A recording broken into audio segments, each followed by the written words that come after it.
No way. Here's another voice that refused to be silenced.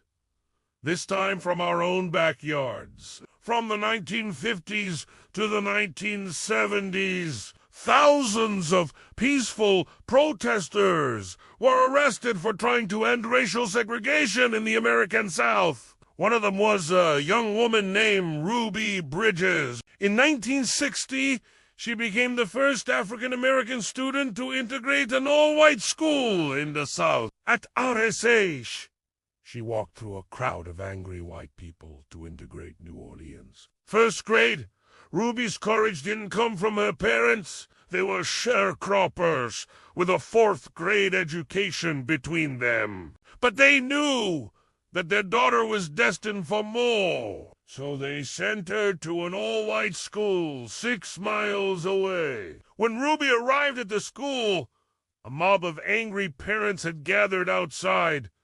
Some were shouting, "Go home, Ruby! You're not welcome here!" Others were spitting and throwing rocks. But Ruby kept walking toward the front door. Behind her were 2 white parents who had volunteered to escort her inside. To their horror, when they reached the door, it was locked. No one was there to let Ruby in. The angry mob outside grew angrier. They screamed at the 2 parents, "You can't come in here. We don't want your kind." Then one of the parents started banging on the door. Soon other people joined in. They banged on the windows. They banged on the roof. They banged on every part of that school until someone finally opened the door and let Ruby in. She became an instant celebrity. But Ruby was too scared to go to school.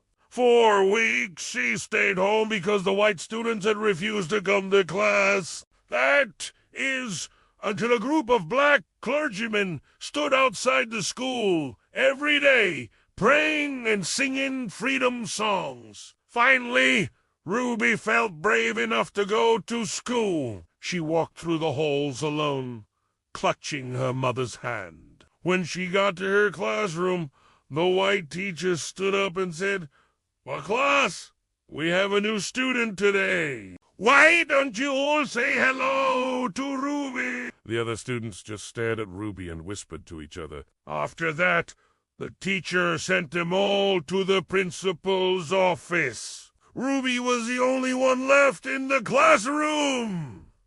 She started crying. She missed her mom. She wanted to go home. But then the teacher did something amazing. She walked over to Ruby, knelt down, and said, "Don't cry. I'm going to read you a story about a little girl who was very brave." And from that day on, Ruby was never lonely at school. Other students started coming up to her, wanting to be her friend. But it wasn't easy being one of the first black students at an all-white school. Many years later, Ruby would recall the taunts and the racial slurs, their fights and the death threats.